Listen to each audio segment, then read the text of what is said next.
The message came on a Tuesday morning. Captain John Miller was sipping his coffee on the bridge of the Defiant when the massive ships appeared at the edge of the solar system.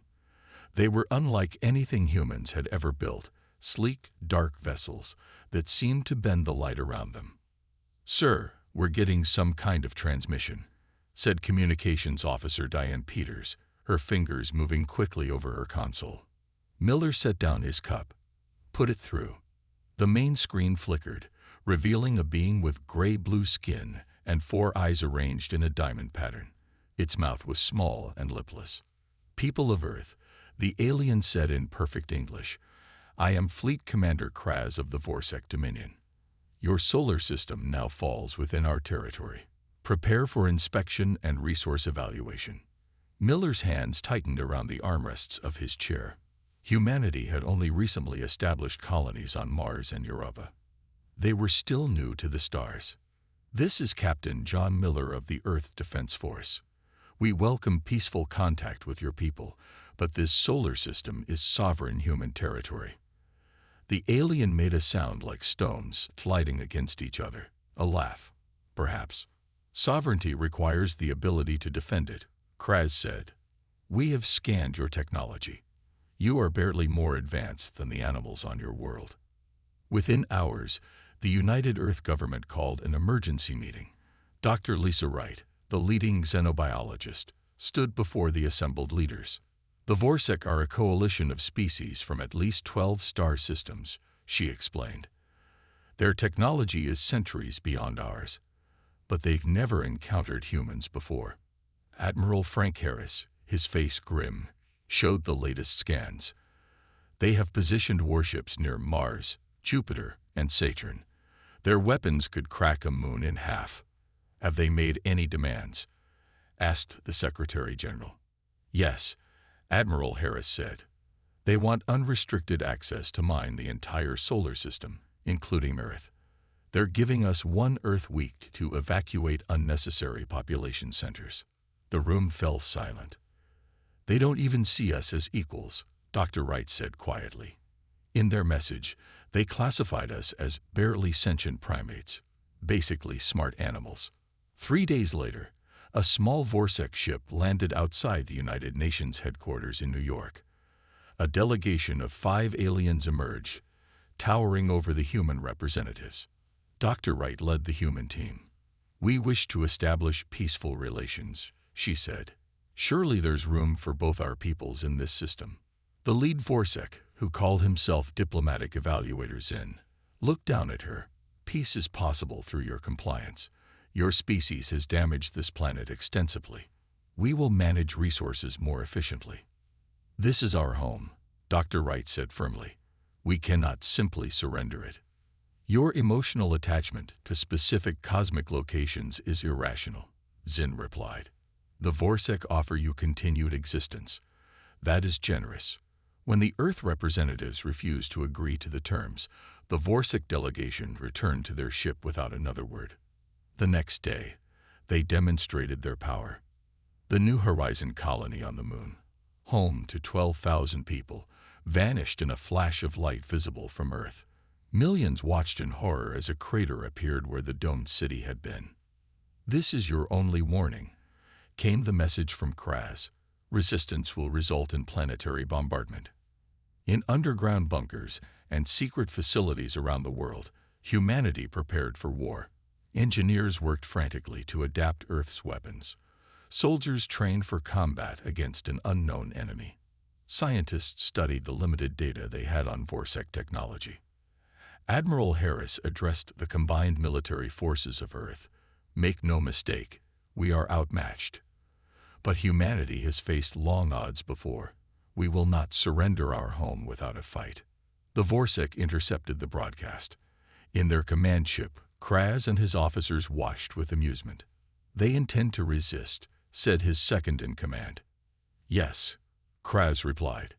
"They do not understand what they face. This will be over quickly." He did not know that, at that very moment, humanity was doing what it had always done best, preparing to fight with everything it had, beyond all reason or logic. The war for Earth was about to begin. 3 months into the war, Earth was losing badly. The Vorsek had destroyed every military satellite in orbit. They had bombed major defense installations across the planet. Their ships moved freely through the solar system, setting up mining operations on distant moons and asteroids. Lieutenant Sam Garcia piloted his small fighter through the debris field that once was Earth's orbital defense platform. His job was simple but dangerous: gather intelligence on Vorsek movements without being detected. "Command, this is Recon 1, he whispered into his comm. "They've set up some kind of processing station near the old International Space Station ruins." "Copy that, Recon 1," came the response from the underground base in Colorado. "Get images if you can, then get out of there." Sam maneuvered closer, his ship's systems powered down to avoid detection. The Vorsek station was massive, with strange blue energy fields surrounding it. Small alien craft moved in and out like busy insects. Back on Earth, Dr. Kate Bailey worked in a hidden lab beneath the Rocky Mountains. On her table lay pieces of a Vorsek weapon, recovered from a crashed scout ship. "The energy configuration is unlike anything we've seen," she explained to Richard Scott, the Secretary General of the United Earth Government. "But the basic principles, we might be able to adapt this." Scott looked tired. He hadn't slept more than 3 hours a night since the war began. "How long?" he asked. "A week, maybe 2, Dr. Bailey said. "We're learning fast." Scott nodded. "The Vorsek hit Austin and Cairo yesterday. Millions dead. We need something to fight back with, and soon." On the Vorsek command ship, Fleet Commander Kraz Fold reviewed the war progress with his officers. "The humans continue to resist despite 16 major cities being destroyed," said his second-in-command. "It defies logic." Kraz Fold made the stone-grinding sound that was his species' laugh. "They are primitive. They do not understand the certainty of their defeat. Still, their tactics are unusual," said the officer.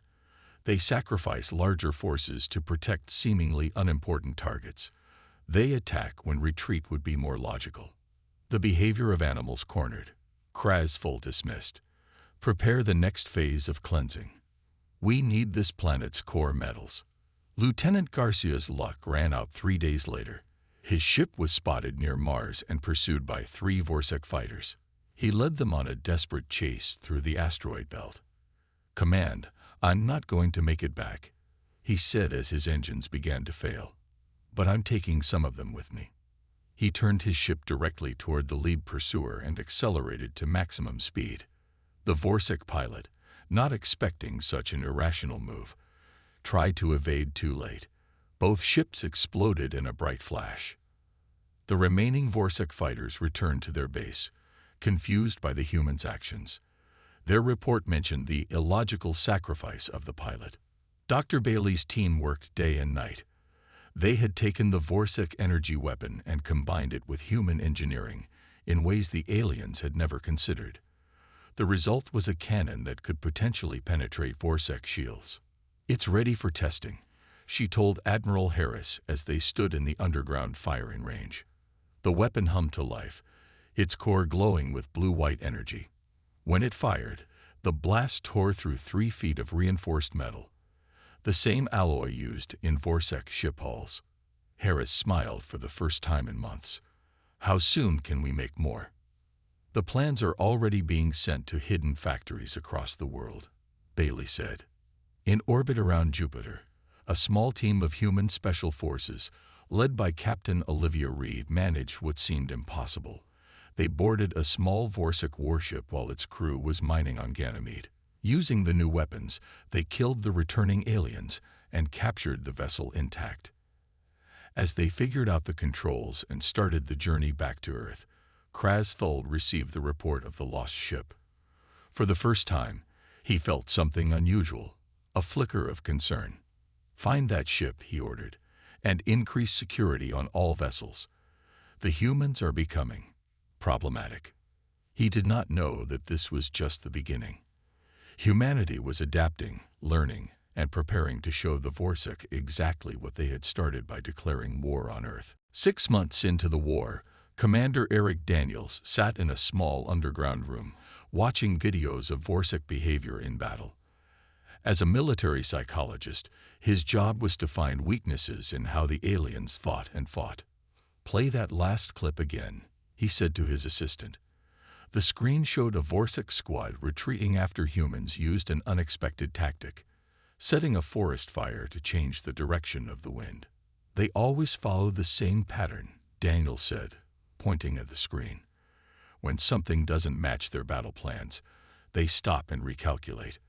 They don't improvise." On the other side of the world, Agent Olivia Clark worked in a dark room filled with computers. Her team had cracked some of the Vorsec communication codes by studying the captured warship. "Listen to this," she said, playing a translated message for her superior. "The Vorsec commander is asking his leaders how to deal with human unpredictability. They're actually confused by us." On Mars, the situation was grim. The Vorsec had taken over the human colonies and turned them into mining bases. But in the shadows of abandoned tunnels, Ben Jackson led a growing group of survivors. They used mining tools as weapons and their knowledge of the underground systems to strike at the aliens. "They expect us to be afraid," Ben told his people as they prepared for another raid. "But they don't understand that humans become most dangerous when we have nothing left to lose."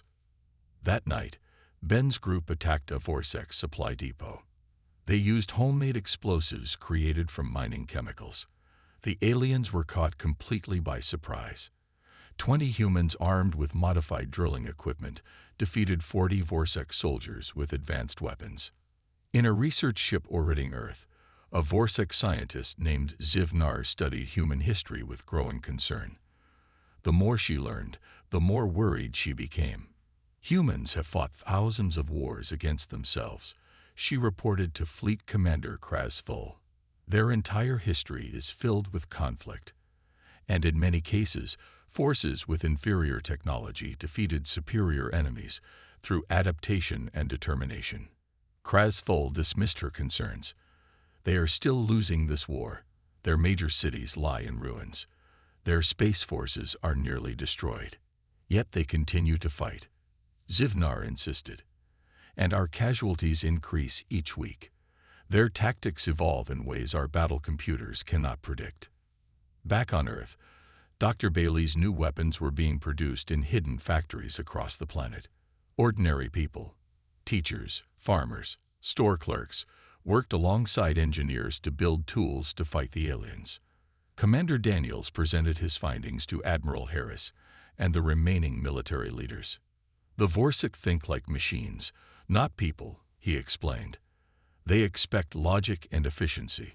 When we act in ways they consider irrational, like sacrificing positions they think we should defend, or attacking targets they think aren't valuable, it disrupts their entire strategy." "So you're saying our best weapon is to be unpredictable?" asked Admiral Harris. "Exactly," said Daniels. "Their entire society is built on order and logic. Chaos is their weakness." A plan began to form. Earth forces would abandon traditional military tactics. Instead, they would fight like guerrillas, striking where least expected and disappearing before the Vorsec could respond. Agent Clark's team intercepted more Vorsec communications. The aliens were increasing their forces in the solar system. "They're bringing in 3 more battle fleets," she told the War Council. "They're escalating." Admiral Harris nodded grimly. "They think overwhelming force will break us. They still don't understand what they're fighting against." On her research ship, Zivnar continued studying human history. She found something that the Vorsec had never encountered before. A species that grew stronger, not weaker, when faced with near impossible odds. She sent one final warning to her leaders. "The humans have a concept we do not. They call it fighting spirit. Our models cannot calculate its effect on battlefield outcomes. We may be making a serious mistake." Her warning was ignored. The Vorsec High Command ordered full-scale war against all human settlements. They were about to learn exactly what they had awakened on the small blue planet. 1 year into the war, Dr. Alan Murphy stood in a massive underground facility in what used to be Detroit. Around him, Hundreds of engineers and scientists worked on Project Phoenix, humanity's best hope for survival. The new ships combine Vorsek energy systems with human design concepts, he explained to Admiral Harris. They're smaller than Vorsek warships, but faster and more maneuverable. They watched as workers assembled the first prototype. Unlike the rigid, geometric shapes of Vorsek vessels, the human ship had smooth curves and unusual angles. "Will it work?" Harris asked. Murphy nodded. The Vorsek think in straight lines. Their ships, their tactics, even their thinking follows predictable patterns. We've designed everything to be unexpected. Across the planet, in the ruins of Sydney, Sergeant Heather Summers led her squad through combat drills. Each soldier carried a weapon that looked like a mix of Earth and Vorsek technology. "Remember," she told her troops, "the aliens expect us to attack head-on. We attack from all directions at once. They expect us to retreat when outnumbered. We charge forward. Everything we do must confuse them." Her soldiers had been farmers, teachers, and office workers before the war. Now they moved with the skill of veteran fighters. The human race was adapting. In his office in Chicago, Paul Turner studied production reports. Before the war, his company had made cars. Now they produced parts for the new hybrid weapons. "We've converted 90% of surviving factories," he told the United Earth Government Council via video. "Ordinary people are working 20-hour shifts. When they're too tired to work, they sleep on the factory floors, then get up and start again."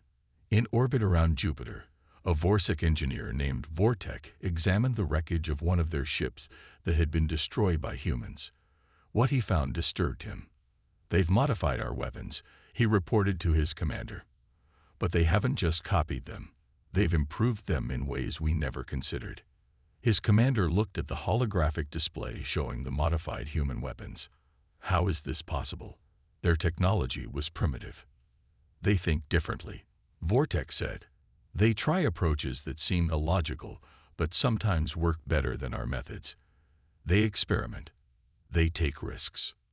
At a hidden base in the Rocky Mountains, Sergeant Summers and her squad prepared for the first major ground offensive. The plan was to retake a small Vorsek base near what used to be Denver. "Remember your training," she told her troops. "Do the unexpected. Be unpredictable." The battle began at dawn.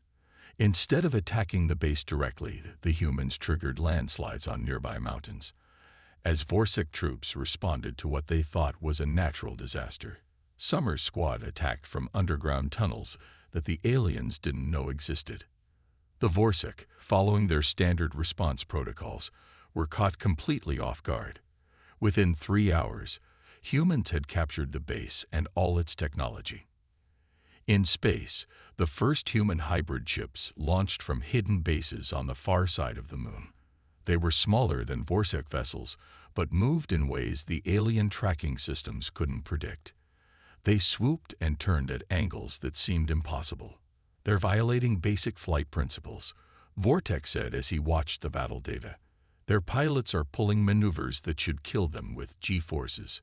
What he didn't know was that the human ships had been designed with special chambers filled with liquid that protected the pilots during extreme maneuvers, an idea taken from how human mothers protect babies before birth. In his command ship, Fleet Commander Kraz Full received reports of increasing losses. For the first time, he felt something like worry. "Send the message to High Command," he ordered. "Request reinforcements. The humans are becoming more than a nuisance." As the message traveled across space to the Vorsek homeworld, Dr. Murphy watched the first full fleet of hybrid ships prepare for launch from Earth's hidden shipyards. "How long until the Vorsek reinforcements arrive?" he asked Admiral Harris. "Our best guess is 3 months," Harris replied. Murphy smiled slightly. "Good. That gives us time to build more ships and train more pilots. When their reinforcements arrive, we'll be ready." The tide of war was beginning to turn, and the Vorsek had no idea what was coming. 18 months into the war, Colonel Maria Rodriguez stood on a hill overlooking what used to be the city of Madrid. Half of it was rubble, destroyed in the early days of the Vorsek attacks. But humans still lived there, in underground shelters and reinforced buildings. The European forces will attack from the north, she told the officers gathered around her. The African coalition will come from the south. My American units will strike from the west, all at the same time. These officers came from countries that had once been enemies. Now they worked together without question. The war had united humanity in a way nothing else ever had. The Vorsik expect us to concentrate our forces, Rodriguez continued. We will do the opposite. Small units, hitting many targets, all at once. Near the rings of Saturn, Kevin White guided his mining ship through the debris. Before the war, he had been a simple space miner. Now he commanded a militia of 300 miners who used their equipment as weapons. Vorsek's supply ship detected, his scanner operator said, moving along the usual route. Kevin smiled. Perfect. Mining charges ready. His crew nodded. They had loaded their mining explosives into special containers that would attach to the hull of the alien ship. Remember, Kevin told them, aim for their engine sections. That's where their shields are weakest. On Earth, Grace Mitchell coordinated the movement of refugees from combat zones. Millions of people had lost their homes in the war, but they hadn't lost their spirit. We need more volunteers for the factory in Seattle, she told her team. And the farm collectives need people who know about growing food. A young man stepped forward. I was an accountant before the war, but my grandfather was a farmer. I remember some things. Grace smiled at him. That's good enough. Everyone learns new skills now. Dex Marr, a Vorsik anthropologist, secretly met with a human contact in the ruins of a museum in Athens. The Vorsik scientist had begun to question his own people's actions. Your species continues to surprise us, Dex Marr told the human. Even as we destroy your cities, you build new ones underground. Even as we kill your soldiers, more volunteer to fight. That's what humans do, replied the contact, a former history professor. We survive. We adapt. We never give up. This is why some of us believe the war was a mistake, Dex Marr admitted. We calculated that humans would surrender when faced with superior force. But you didn't follow the probability models. In orbit around Mars, a major battle was unfolding. The human hybrid ships darted between the larger Vorsik vessels, firing weapons that bypassed alien shields. Fleet Commander Kraz Full watched in growing alarm as his ships reported heavy damage. How are they targeting our shield generators so precisely? He demanded. His tactical officer had no answer. The humans seemed to know exactly where to hit the Vorsek ships. What Krasthul didn't know was that Ben Jackson's resistance fighters on Mars had been gathering intelligence on Vorsek shield systems for months, identifying weak points and transmitting the data to Earth. On the Vorsek homeworld, the High Command reviewed the war reports with growing concern. The humans have recaptured their Mars colonies, said the Supreme Commander. They've destroyed 37 of our ships in the last month alone. This is unprecedented. There's more, said his advisor. We're receiving reports of hesitation among our frontline troops.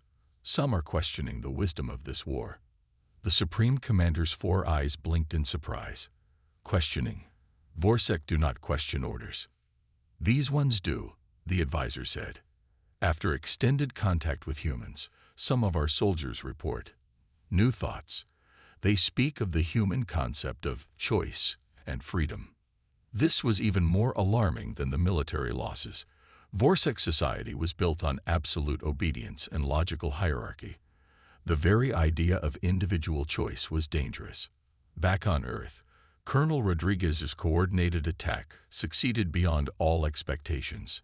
For the first time since the war began, the Vorsek were forced to completely withdraw from a region they had controlled. As the dust settled, Rodriguez found a young girl standing in the ruins of a house, holding a small plant in a pot. "What are you doing here, little one?" she asked. "Waiting to put this back in the garden," the child said simply. "Mom says that when we win, we'll plant flowers everywhere again." Rodriguez looked at the child, then at the plant. then at the soldiers around her who had fought so hard. That was humanity's true strength, not just the ability to fight, but the ability to hope. And the Vorsek had no defense against hope. 2 years into the war, Admiral Laura Peterson stood on the bridge of the Defiance, the largest ship humans had ever built. Around her, a fleet of 500 vessels prepared to launch from their hidden base on Europa, one of Jupiter's moons. "All ships report ready, Admiral," said her communications officer. Peterson nodded. She had been a naval captain before the war. Now she commanded humanity's first true deep space battle fleet. Every ship in the fleet combined Vorsek technology with human innovation. "Send the signal," she ordered. "Operation Sunrise begins now." For the first time, humans would take the fight directly to Vorsek territory. Their target was the massive space station the aliens had built near Pluto. From there, the Vorsek controlled all their operations in the solar system. Meanwhile, Jake Matthews and his team of Special Forces operatives floated silently toward a Vorsek command ship. Their suits were designed to be invisible to alien sensors. Each person carried weapons specifically designed to work inside Vorsek vessels. "Remember the plan," Jake said quietly through the comm system. "We get in, download their star maps and communication codes, then set the charges. We have 40 minutes before they detect us." On Earth, Dr. Chris Howard addressed the United Earth Government Council. As the chief diplomatic advisor, he had a controversial proposal. "I believe we should offer peace terms to the Vorsek," he said, facing the surprised faces around him. "Not from weakness, but from strength. Now that we have pushed them back and proven we can fight, we should show we can also forgive." Many council members objected. Billions of humans had died. Entire cities had been destroyed. The idea of peace seemed like betrayal to some. "The Vorsek attacked us because they saw us as animals," Howard continued. "If we want to prove we're better than they thought, we need to show mercy when we have the upper hand. That's what makes us human." The council debated fiercely. In the end, they decided to prepare peace terms but continue the military offensive. The Vorsek would need to see more evidence of human strength before they would accept any offer. In deep space, a massive Vorsek fleet approached the solar system. At its center was the flagship of Supreme Commander Vexkor, who had come personally to end the human problem once and for all. "I have reviewed all the reports," he told his officers. "Our forces have been too cautious. The humans are clever animals, but they cannot stand against our full might." His tactical officer looked uncertain.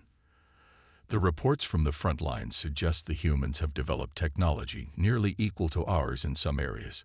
"Impossible," Vexkor said dismissively. "They had barely reached their own moon when we arrived. No species advances that quickly." What Vexkor didn't understand was that nothing pushed human innovation like the threat of extinction. In 2 years, humanity had advanced more than they had in the previous century. Near Saturn, Admiral Peterson's fleet engaged the Vorsek defense forces. The battle was unlike anything seen before in the solar system. Human ships moved in unpredictable patterns, attacking from directions the Vorsek didn't expect. "They're trying to form a defensive line," Peterson's tactical officer reported. "Standard Vorsek formation." Peterson smiled. "Execute Maneuver Delta. Let's show them how humans fight."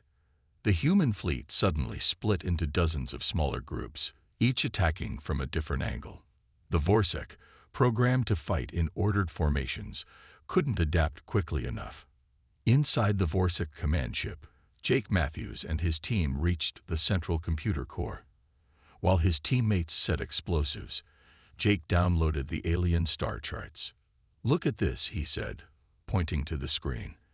"They have colonies in over 50 star systems, but most of them are lightly defended. They never expected an enemy to reach them." As the team finished their mission and escaped, the charges detonated, destroying the Vorsek command ship from within. The loss of central coordination threw the alien forces into confusion. When Vexkor's fleet arrived at Pluto, they found not the expected victory, but a scene of defeat. Human ships controlled the space around the former Vorsek station. The Supreme Commander received the news with disbelief. "This cannot be happening," he said. "Prepare all weapons. We will show these humans what real war means." His decision would prove to be the biggest mistake the Vorsek had made yet. By escalating the conflict, VexCorp was about to discover exactly what humans were capable of when fighting for their survival. General Ryan Cooper stood in the command center beneath the Rocky Mountains as reports came in from across the solar system. Supreme Commander VexCorp's fleet had arrived, and the final battle for humanity's survival had begun. "They've launched attacks against all our major settlements," said his aide. "Earth, Mars, Europa, and the asteroid colonies." Cooper's face remained calm despite the grave news. He had been fighting the Vorsek for over 2 years now. He knew their strengths and their weaknesses. "Send the order," he said. "Activate the Prometheus Protocol." In a hidden lab deep beneath the Pacific Ocean, Dr. Nicole Foster received the message. She had hoped her creation would never be needed. The Prometheus Protocol was humanity's last resort, a weapon designed to target the unique energy signatures of Vorsek technology. "Begin the sequence," she told her team. "We need to be precise. If we make a mistake, we might affect our own hybrid ships." President William Carter watched the battle unfold from his emergency bunker. As leader of the United Earth government, the final decision had been his. Using the Prometheus Protocol might save humanity, but at what cost? "Is it truly a weapon of last resort?" he had asked Dr. Foster when she first proposed it. "It will disable their technology, not kill them directly," she had explained. "But without their ships and weapons, many will die in space. It's the difference between shooting someone and leaving them stranded in the desert without water." The ethical question had troubled Carter deeply. Even facing extinction, did humans have the right to use such a weapon? In orbit around Earth, VexCorp's flagship led the assault. Thousands of Vorsek ships filled the sky, their weapons charged.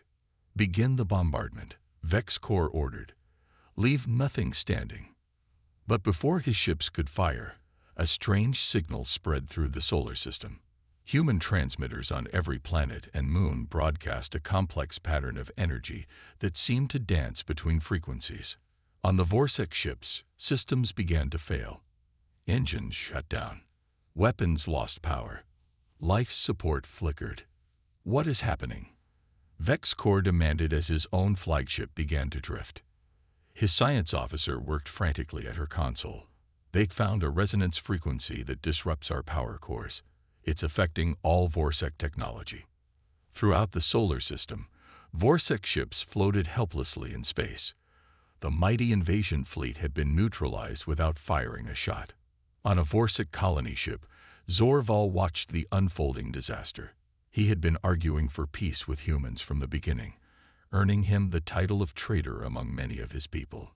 "Open a channel to the human leaders," he told his loyal crew. "Tell them we wish to discuss surrender terms." As the message reached Earth, President Carter faced another difficult decision. With the Vorsek fleet disabled, humanity could destroy them completely. Many wanted revenge for the billions who had died. "We could end them now," said his military advisor. "Make sure they never threaten us again." Carter was silent for a long moment. "If we destroy them when they cannot fight back, we become what they thought we were, just animals. Send a message to all human forces, rescue survivors, and accept surrenders." General Cooper received the order with mixed feelings. He had lost his family when the Vorsek bombed Chicago, but he understood the president's decision. "Begin rescue operations," he told his forces. "Any Vorsek ship with life support failing is to be aided." In the following days, a strange sight unfolded across the solar system. Human ships rescued the very aliens who had tried to wipe them out. Medical teams treated injured Vorsek soldiers. Food and water were shared with enemy survivors. On his crippled flagship, Supreme Commander VexCorp watched in disbelief as human ships approached not with weapons firing, but with offers of help. "I do not understand," he told the human captain who contacted him. "We tried to destroy you. Why would you help us now?" The captain's answer was simple, because that's what makes us human. We fight harder than anyone when we must, but we also show mercy when we can. That's what you never understood about us. As peace talks began between Zorvel's faction and the human government, the galaxy learned an important lesson. Never underestimate humanity, not just for their ability to fight, but for their capacity to forgive.